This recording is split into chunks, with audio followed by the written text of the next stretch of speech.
সম্পাদক পৰেশ বৰুৱা আৰু তপন দাস ডাঙৰীয়া,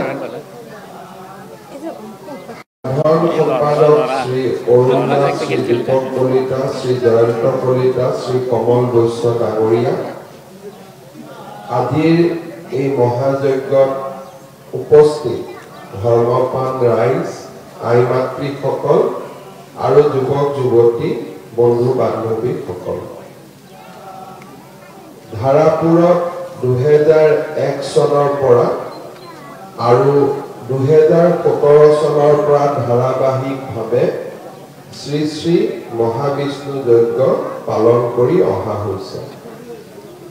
এই যজ্ঞলৈ মোক নিমন্ত্ৰণ কৰোঁতে মই সমিতিক প্ৰতিশ্ৰুতি দিছিলোঁ যে মই আহিবৰ বাবে যত্ন কৰিম আৰু আজি মই এই যজ্ঞস্থলীত উপস্থিত হৈ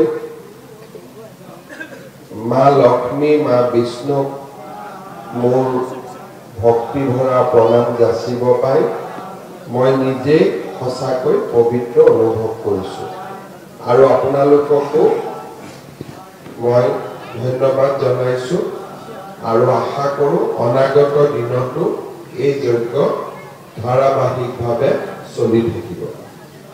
যজ্ঞ সমিতিৰ ফালৰ পৰা কেইবাটাও অনুৰোধ কৰা হৈছে। যজ্ঞভূমি চৌহদৰ সীমাৰ দেৱালখন আমি আপোনালোকক ভাল কৰি বনাই দিম বুলি প্ৰতিশ্ৰুতি দিছোঁ, যাতে দেৱালখন খুব ভাল কৰি নিৰ্মাণ হৈ যায়।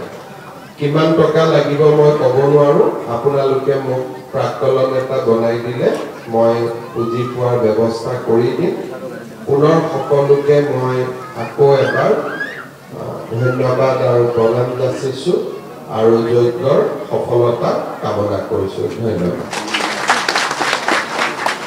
সন্মানীয় মুখ্যমন্ত্ৰী মহোদয়ক আমি আন্তৰিক